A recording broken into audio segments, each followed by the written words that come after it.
making sure that you're continually improving your systems, right? Yeah. That you're tweaking those systems to get them more and more closer and closer to perfect, right?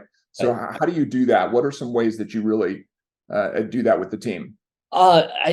I think it comes down to just training every week and being consistent with it. Practice makes perfect, right? It's like any other football player, basketball player, you practice to make it perfect. And we role play in our office. We have our CA practice and role play a new patient coming in, practice how to answer a phone call with a new patient. And then listening to those recordings really help too. So we do one recording a week. We listen to the recordings from the UC marketing and making sure that, everybody hits the points with the new patients.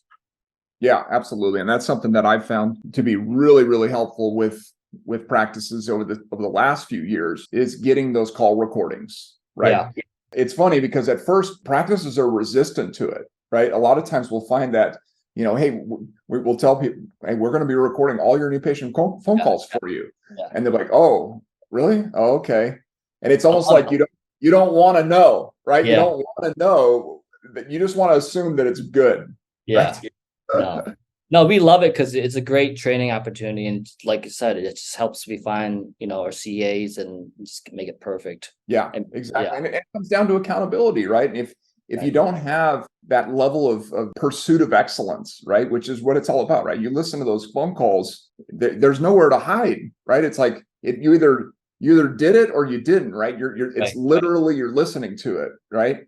There's no better way to actually evaluate a system than to see it in action. Exactly. And even my new patient coordinator, she's fantastic on the phone. She's been really good. And even on the last webinar, we picked out a couple things that we needed to improve on. We can always improve on stuff. Yeah. So it's really helpful. Yeah. Absolutely. Yeah. And so let's talk about moving offices. As you mentioned, that's been a recent thing that you guys did.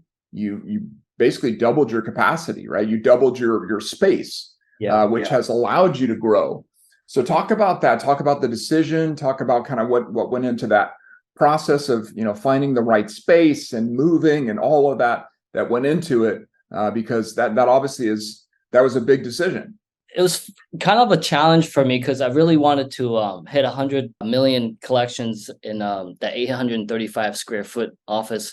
We had 2 adjusting rooms, 3 doctors, and it was just like you got to have good systems and you have to be efficient with that space. I mean, we used every single square foot of that area. We bought the building because we knew we were going to move. We wanted to expand. We wanted to have more associates and develop more associates and train more associates. So we bought that building and land about 3 years ago, and it took 3 years, 2 years for permits and everything, and then another year to do the remodeling building. So we didn't expect it to go that long, but with Austin grown so fast, there's a lot more regulations now. But yeah, it was a challenge for us. It was like, let's see if you could do 1 million in that 835 square foot, and we did. We hit it last year. That was our goal, and we crushed it. And now we just want to do more, help more people and make more money and have fun. That's our model. So Yeah. hoping to hit 1.5 this year. We added another associate. So having the space is great, but we're efficient with the space too. We double the space, but we use every single room and just no wasted space. So that's what I like about this new office. Yeah, absolutely. So as you mentioned there, anytime you're doing construction, it's like it'll usually take twice as long and cost twice as much, right? Exactly. Yep. That's not how it works. Yep. So yeah, but you find, like you said, you hit that goal, and that's amazing too. I mean, 800 square foot office did $1 million in collections in that little space. Yeah. And now moved into a bigger space, and immediately you're seeing that, the impact of that bigger space, huh? Right. Yeah, definitely.